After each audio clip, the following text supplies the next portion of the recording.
Aquí comienza Noticias RCN. Bienvenidos. No pasaron más de 3 horas desde que la Corte Suprema de Estados Unidos anuló los aranceles impuestos por Trump para que el presidente anunciara nuevos gravámenes del 10% a nivel global. ¿Cómo afectará esta medida a Colombia? Ya les contamos.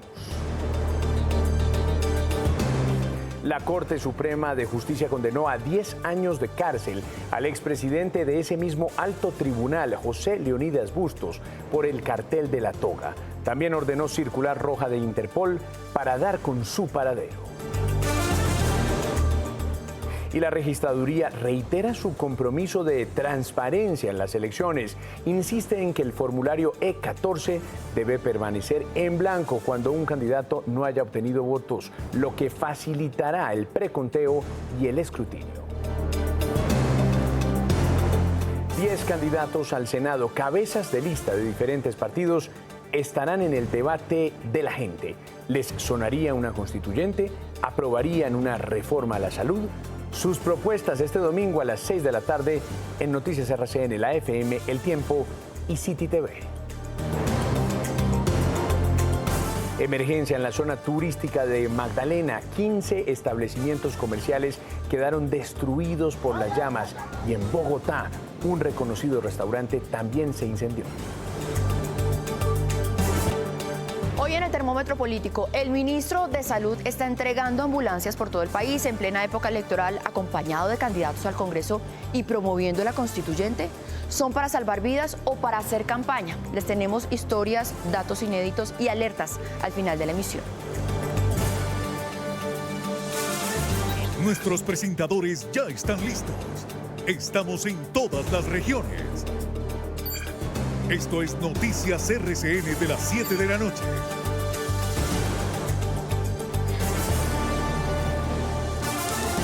Siete y 2, un saludo también para los oyentes de la FM que nos acompañan hoy. Donald Trump recibió un duro golpe de la Corte Suprema de Estados Unidos a su política de aranceles. Pero como suele pasar con el presidente Trump, su respuesta fue imponer un nuevo impuesto cuya orden ejecutiva acaba de firmar. Es un gravamen temporal del 10% y de carácter global. Mi querida Yalena Jacome, ¿por qué no nos explica, por favor, esta decisión del alto tribunal y el alcance de la nueva medida de Trump? ¿Qué tal, Yalena? Hola, ¿qué tal? Muy buenas noches. La decisión del presidente Donald Trump está amparada en la Ley de Comercio de 1974. Le permite imponer aranceles temporales no mayores al 15%. Hoy firmaré una orden para imponer un arancel global del 10% según la sección 122, además de los aranceles habituales que ya se aplican. Ese fue el anuncio que hizo el presidente Donald Trump de nuevos gravámenes, esta vez del mismo porcentaje a nivel global y amparados en la Ley de Comercio de Estados Unidos de 1974. Llegan como respuesta a la decisión de la Corte Suprema de anular los impuestos recíprocos anunciados previamente por el mandatario al calificarlos de ilegales. La sección que ahora cita Trump le autoriza como jefe de Estado imponer medidas temporales de emergencia para hacerle frente a déficits en la balanza de pagos de la Unión Americana. Eso sí, determina un tope del 15% de impuestos sobre el valor de los productos gravados y podrá extenderse hasta 150 días sin que el Congreso dé su aval. Trump también señaló que estudiaría otras secciones para proteger a su país de prácticas comerciales desleales. Esta decisión llega luego de que más temprano fuera la Corte Suprema de Justicia de Estados Unidos la que en un fallo señaló que declaraba ilegales los aranceles recíprocos anunciados por el presidente Donald Trump, pues el mandatario, según la Corte, había excedido sus facultades constitucionales. Profundamente decepcionante. Así calificó el presidente Donald Trump la decisión de la Corte Suprema de Estados Unidos de declarar ilegales los aranceles recíprocos anunciados el año pasado. En mi opinión, la Corte se ha dejado influenciar por intereses extranjeros y un movimiento político mucho más pequeño de lo que la gente podría imaginar. En el fallo de 170 páginas, el tribunal explicó en detalle que Trump no tenía la autoridad legal para decretar los gravámenes bajo la Ley de Poderes Económicos de Emergencia Internacional y que excedió sus facultades constitucionales pasando por encima del Congreso. En vista de la amplitud, la historia y el contexto constitucional de dicha facultad, debe identificar una autorización clara del Congreso para ejercerla. 6 jueces del tribunal de mayoría conservadora votaron a favor y 3 lo hicieron en contra. No hay claridad sobre lo que ocurre con el pago de los aranceles que ya cobró Estados Unidos antes de esta decisión. En la información que les tengo desde Washington, soy Yalena Jacome para Noticias RCN. Esa es una buena pregunta que queda. Yalena, gracias. 7 y 5, como se dice popularmente. ¿Y esto qué pitos toca con nosotros? ¿Cómo impacta Colombia? Recordemos que Estados Unidos es el principal socio comercial de nuestro país. Más del 30% de las exportaciones desde Colombia van a Estados Unidos. Juan David Galindo, en síntesis, ¿qué productos podrían ser los afectados? José Manuel, televidentes, ¿qué tal? Buenas tardes. Hay que recordar que esto probablemente deje por fuera lo que son las exportaciones mineroenergéticas, o sea, lo que es el petróleo y el oro, las esmeraldas, esto no entraría. Pero veamos entonces sí cuáles son esos productos, los principales que exportamos hacia Estados Unidos y que podrían verse afectados con este gravamen del 10%. Estamos hablando del café, del aguacate y del banano, 3 de los principales productos que exportamos hacia este país en el norte del continente, pero también otros productos que ya con la decisión de la Corte habían quedado en el 0%, lo más probable es que regresen a ese 10%, productos como por ejemplo las flores, el cacao y los textiles. Lo que dicen los empresarios colombianos por el momento es que hay que tener mucha calma y les piden a ellos mismos no tomar muchas decisiones complicadas o determinantes hasta que no estén en firme los documentos y se sepa con certeza qué va a suceder con los aranceles hacia los Estados Unidos. Importante para los empresarios colombianos, el mensaje es no asumir automáticamente hasta que se tenga directrices y guías oficiales por parte de Estados Unidos. Recomendamos revisar con sus agentes y asesores aduaneros el estado de sus operaciones y estar atentos a las directrices que publique la aduana en los próximos días en Estados Unidos. Recordemos que según las cifras del DANE durante el 2025, las exportaciones de Colombia hacia Estados Unidos superaron los 14.000 millones de dólares y crecieron un poco más del 10%. Noticias RCN, les vamos a estar contando todo lo que suceda, obviamente, con esta nueva guerra arancelaria que inicia en este 2026. Por el momento yo me despido, ustedes tienen mucha más información. Juan David, hablando de estos temas, ojo que los movimientos de los aranceles en Estados Unidos alteraron el precio del dólar y en Colombia estuvo al alza. Volvió a cerrar por encima de los 3.700 pesos, una cifra que no se veía hace más de un mes. La divisa abrió hoy en 3.694 pesos y cerró en 3.717 pesos. La tasa representativa del mercado que regirá este fin de semana será de 3.691 pesos.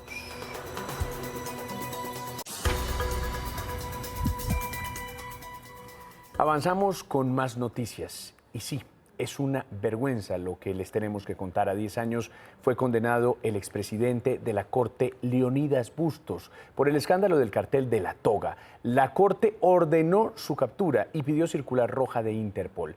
Deberá responder por los delitos de cohecho y concierto para delinquir. Bustos se encuentra prófugo de la justicia y estaría en Canadá. La Corte Suprema condenó a 10 años de cárcel al expresidente de esa misma corporación, José Leonidas Bustos, por desviar procesos e investigaciones a cambio de millonarios sobornos en 2 casos contra Álvaro Ashton y Musa Besaile por parapolítica. Fue así como la organización contactó a los senadores Musa Besaile Fayad y Álvaro Antonio Ashton Giraldo, quienes previo acuerdo pagaron 2.000 millones de pesos y 1.200 millones de pesos respectivamente. ¿Cuál era la idea con ese caso? Demorarlo, magistrado, demorarlo. La Corte también ordenó emitir una circular roja de Interpol para capturar a Bustos, quien permanece prófugo de la justicia. Negar a José Leonidas Bustos Martínez la suspensión condicional de la ejecución de la pena y la prisión domiciliaria de conformidad con los argumentos consignados en la parte motiva.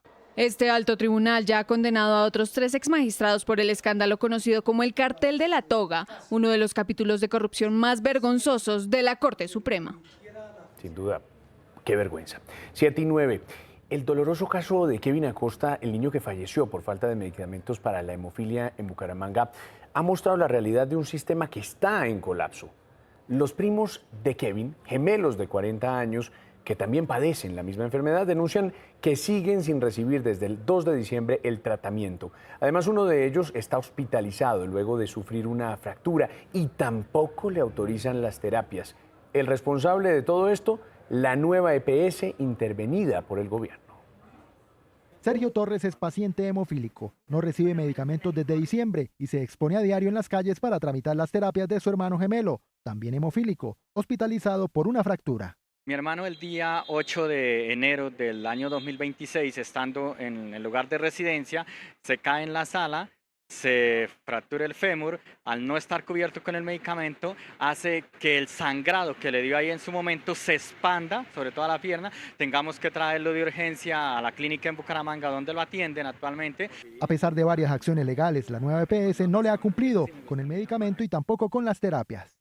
Mi hermano está esperando que sea autorizado el medicamento para irse a la casa, para seguir con la fisioterapia y evitar que pues uno de los puntos o las heridas donde está se le pueda abrir por la falta del medicamento y esto inicie una hemorragia de sangrado y nuevamente tener que venir a la clínica. Sergio asegura que el retraso en la entrega de medicamentos empeora su condición de salud y los expone a hemorragias y sangrados. 7:11, sigamos hablando de estos temas. Hoy un juez ordenó 48 horas de cárcel contra el interventor de la nueva EPS por no cumplir con una tutela que exigía una cirugía para una paciente que necesita un marcapasos. El caso sucede en Antioquia. La paciente tiene 92 años y aunque el interventor ahora debe pagar cárcel, lo insólito es que la mujer aún no tiene respuesta de la EPS. Así estamos. La vida de Blanca Aurora Uribe de Restrepo, de 92 años, depende de un marcapasos. Ahora en enero, del 13 de enero que le revisaron en el Emanuel Uribe el marcapasos de mi mamá, dijeron que había llegado a su vida útil y que era urgente cambiar el marcapasos, que no podía dar espera. Pese a una tutela, 2 incidentes de desacato y una orden de arresto contra el agente interventor Luis Oscar Gálvez, la nueva EPS sigue sin autorizar el traslado y la cirugía.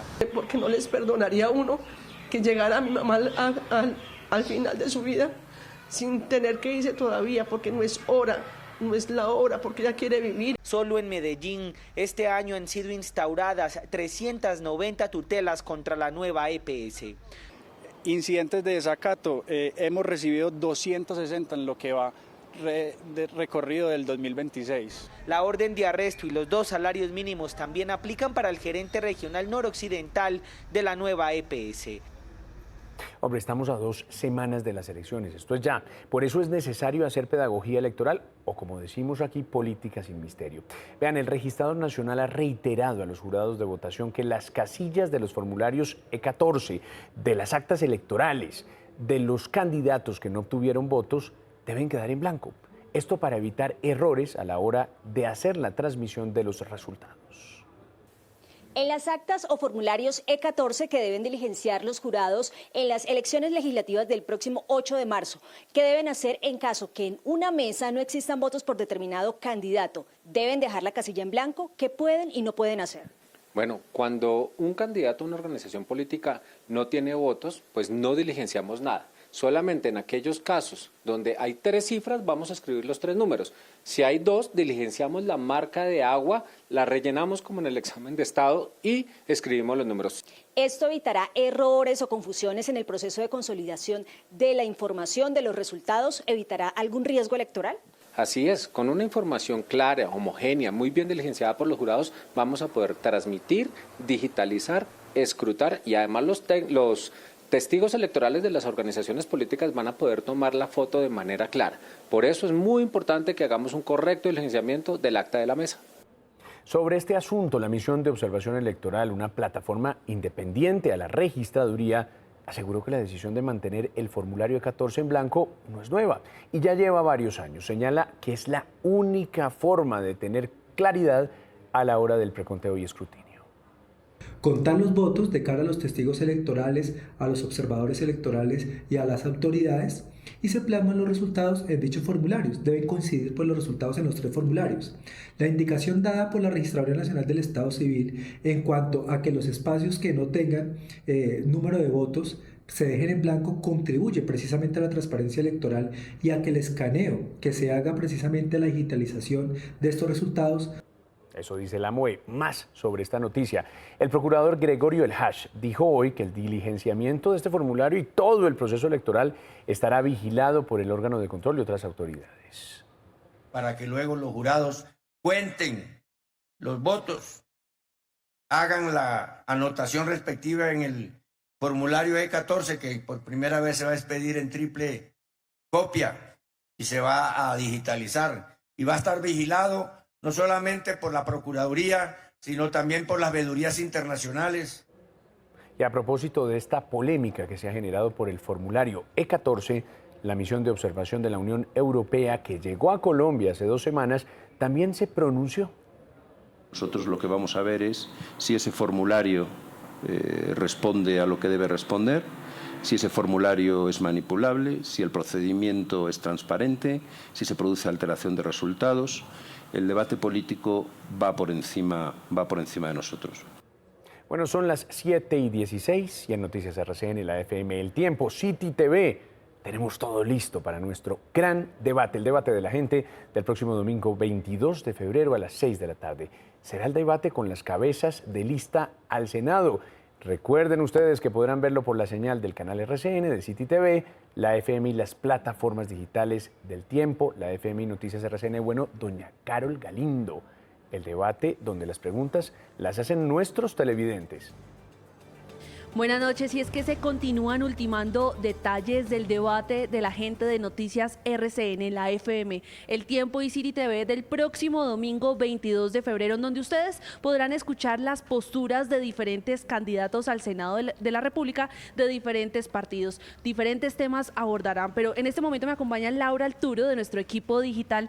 Laura, bienvenida, y hablemos primero de qué podrán ver los televidentes en la previa.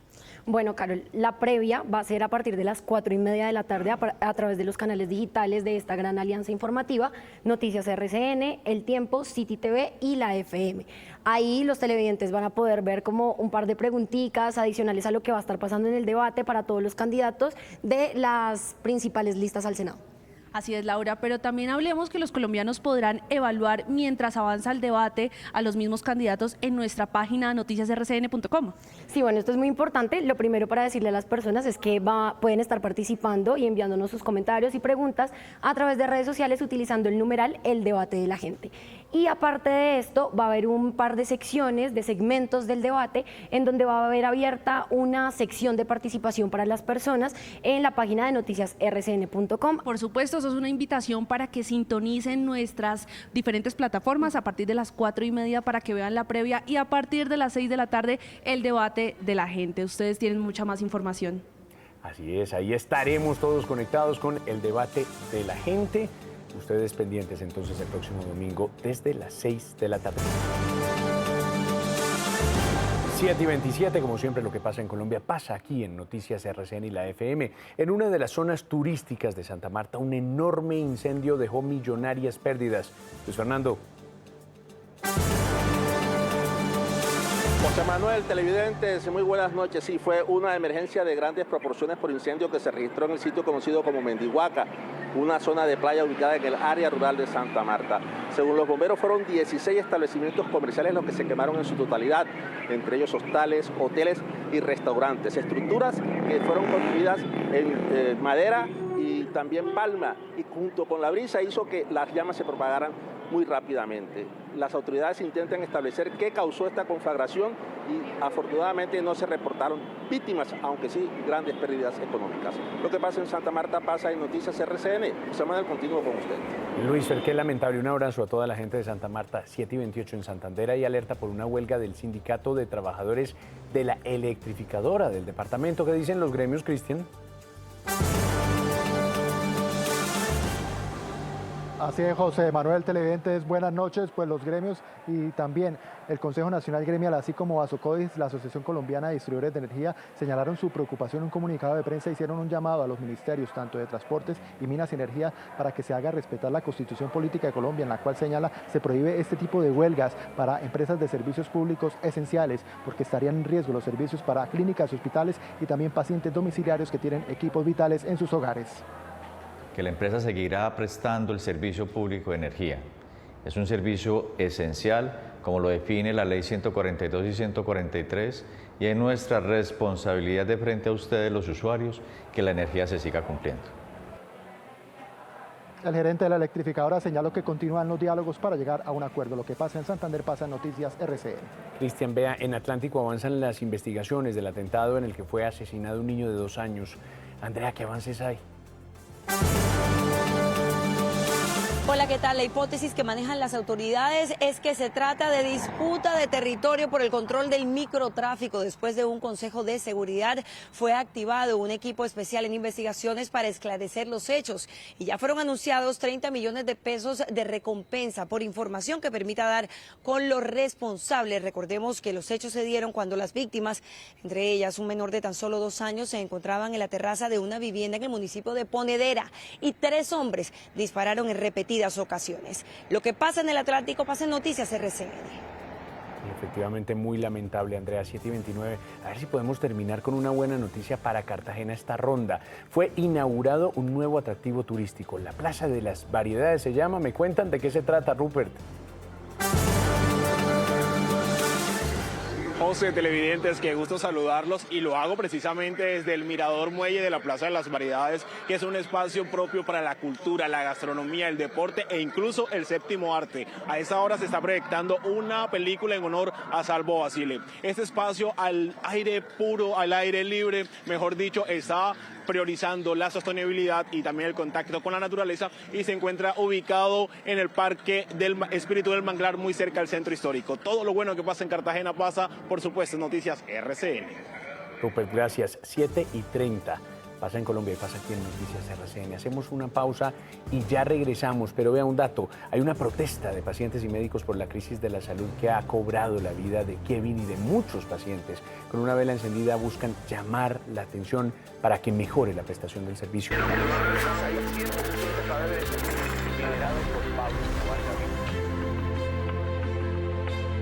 Cosas que pasan de memoria, en un país de memoria frágil, por cierto.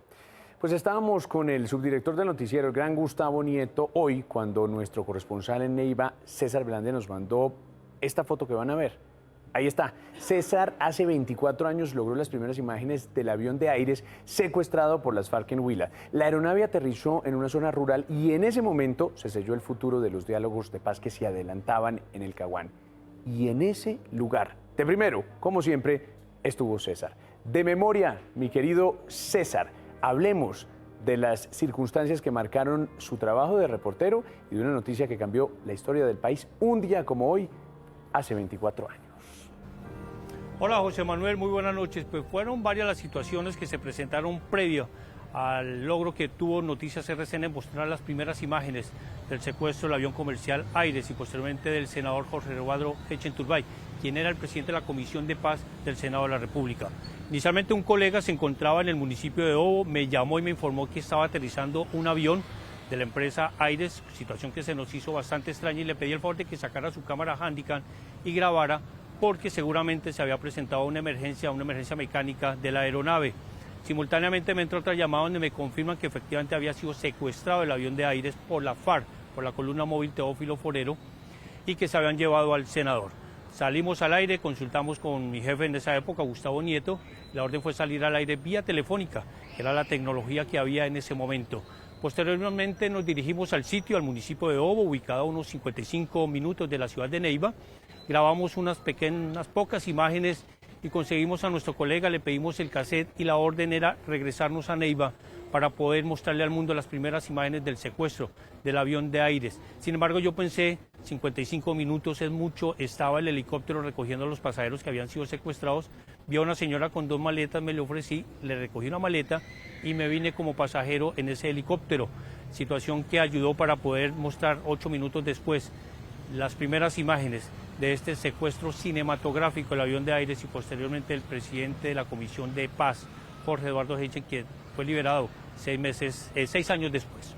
Y aquí seguimos, José Manuel, 24 años después, pendientes de lo que pase en el departamento del Huila para poderle mostrarle a los colombianos lo que sucede aquí, con la misma veracidad, objetividad e inmediatez. Y lo hace usted muy bien, igual que hace 24 años. Imagínense todas las cosas que pasan, cuánta memoria acumulada en este noticiero. Y ahí seguiremos poco a poco todos los días recordando los hechos en un país de frágil memoria, como veníamos diciendo. 7:42, nos conectamos hasta ahora con Juan Lozano, director de la FM. Juan, hola. Buenas noches. Es muy importante que no existan sombras sobre el proceso electoral y sobre la transparencia del escrutinio. Si algún ciudadano, algún dirigente o el propio presidente de la República tienen dudas, las deben formular en un espíritu democrático constructivo, no para sembrar ilegitimidades en el proceso, sino para que se adopten correctivos y se asegure que la jornada sea transparente. Si la registraduría, el registrador, la organización electoral reciben las preguntas, su obligación es contestarlas. Una vez, 10 veces, 100 veces o 1000 veces que se formulen. Porque lo que está aquí en juego es la esencia de la democracia, la credibilidad del escrutinio, la capacidad de garantizar que quien vaya a gobernar o quienes vayan a estar en el Congreso sean realmente aquellos que representan a los colombianos que votaron. No es un tema ni para estridencias, ni para pulsos, ni para enfrentamientos públicos. Pedagogía, transparencia y paciencia para explicarles a todos los jurados de votación cómo se diligencian los formularios y cómo se garantiza que esos resultados reflejen la voluntad de los colombianos.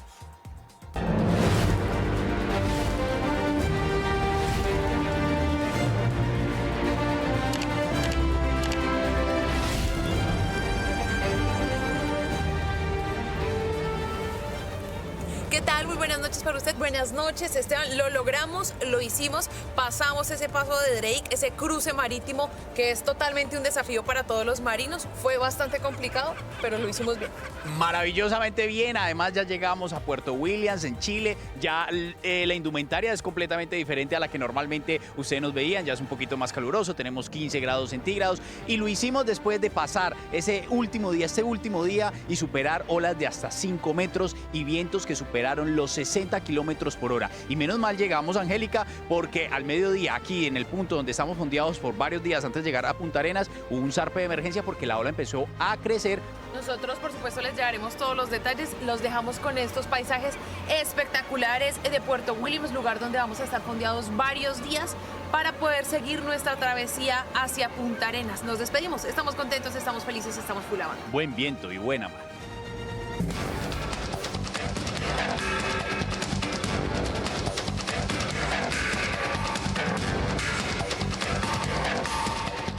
Hola, bienvenidos al termómetro. Le medimos la temperatura al ambiente político y se la regulamos al poder. Hoy arrancamos con una pregunta incómoda. Ahora están utilizando los recursos de la salud para hacer campaña en plena época electoral. Nosotros les vamos a plantear algunas situaciones y ustedes sacan sus conclusiones. El ministro de Salud, Guillermo Alfonso Jaramillo, se la ha pasado en las últimas semanas recorriendo el país y entregando ambulancias. 20 en Atlántico, 8 en el Cesar y La Guajira, 16 en Huila, 20 en Valle, 7 en Norte de Santander, 20 en Santander, 16 en Magdalena, etcétera, etcétera. Y bueno, además de la coincidencia de entregarlas en época electoral en un país donde los niños están muriendo no precisamente por la falta de ambulancias, sino de medicamentos, quedan muchas dudas. Y por eso hay más. Vean lo que pasó en Santa Marta esta mañana. Al ministro lo acompañó una representante a la Cámara y hoy candidata al Congreso, Ingrid Aguirre. Y bueno, hacer gestión no es un delito, pero para otros fue un evidente proselitismo, tanto que nos cuentan que la mismísima gobernadora Margarita Guerra se retiró del recinto. Ahora vean esto que nos confirman desde la gobernación de Santander. Allí el gobierno entregó unas ambulancias. Sin embargo, lo que nos dicen es que no eran vehículos nuevos. Según fuentes oficiales, se venían utilizando meses antes. Y en esa entrega, varios pronunciamientos de los ministros de Salud y de Trabajo despertaron muchas inquietudes, porque estaban promoviendo abiertamente una constituyente. Y la gente entonces no se mueve. Ustedes quieren seguir siendo presionados por los gerentes. Si la reforma a la salud no es posible en el Congreso de la República, pues la haremos posible en una constituyente popular. Volvamos a la entrega de las ambulancias. ¿Es campaña? Pues esto es lo que dice el exministro Alejandro Gaviria. El ministro de Salud, podemos verlo incluso en sus redes sociales, va de municipio en municipio prometiendo proyectos de infraestructura, prometiendo también empleo público, equipos territoriales y ambulancias. Ojo a esta cifra de salud, ¿cómo vamos? Se han desviado 10 billones de pesos del aseguramiento de los colombianos, plata con la que se paga la UPC y los presupuestos máximos y que sirven en últimas para entregar medicamentos, autorizar exámenes, intervenciones, tratamientos o profilaxis para niños con hemofilia. Esos recursos no han tenido una adecuada rendición de cuentas, no se sabe exactamente cómo se han utilizado. cómo se han gastado en los territorios. No sé, ustedes concluyan, pero hay muchas decisiones y omisiones del ministro que por estos días inquietan. Cuando suba o cuando baje la temperatura, acá estaremos con el termómetro político. Feliz noche.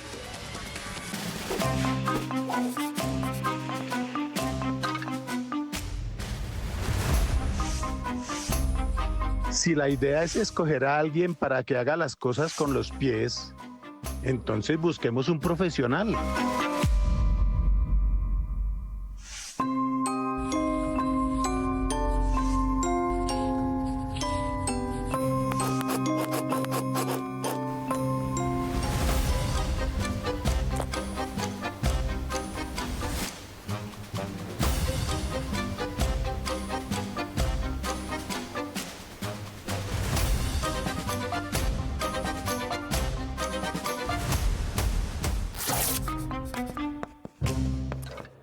Bueno, y recuerden, nos vemos este domingo con la previa del debate de la gente desde las 4:30 de la tarde en nuestras plataformas digitales. Y a las 6 de la tarde en punto arrancamos el debate con las cabezas de lista al Senado, un espacio para que ustedes conozcan las propuestas de los candidatos al Congreso. Pero vean, Dominica, Richie, mi querida Kate, a veces los que están detrás de la cámara aparecen adelante. Así que, bien sonrientes muchachos, ahí estamos viendo algunos de nuestros, o a todos nuestros camarógrafos, y hoy queremos felicitarlos en su día. Hoy ustedes son protagonistas en el Día del Camarógrafo y queremos darle, como siempre, las gracias a este equipo encabezado por mi querido Fer Coral y a todos los que nos están acompañando desde hace tantos y tantos años aquí en Noticias RCN, porque ustedes son los ojos de todos los que nos ven a través de las distintas pantallas. Pero veo aquí a varios de ustedes. Vénganse para acá. Un aplauso para ustedes. Señores, felicitaciones. ¡Feliz día! Ahí ve, el pollito va como para la segunda pensión, ¿sí o no? Venga, pollito, bueno, ¿qué decimos en el Día del Camarógrafo? Bueno, a todos mis compañeros, gracias por tenerlos en cuenta. Y la palabra que siempre me ha gustado, una imagen vale más que 1000 palabras. Bueno, acá unos segunditos más, a ver quién más se quiere echar una palabrita. Juan Carlos, por favor. No, que hable Richie, ¿cómo le fue en París conmigo? Muy bien, tremendo partner. Oiga, sí que nos ha tocado muchas historias. Muchas. Nos han aguantado muchas y a muchas que les hemos aguantado. Los camarógrafos del estudio, vénganse para acá. Y despedimos juntos el noticiero. Feliz día para ustedes, muchachos. Y gracias, eternas gracias por todo lo que hacen por Noticias RCN. Nos vemos. Chao. Chao. Chao.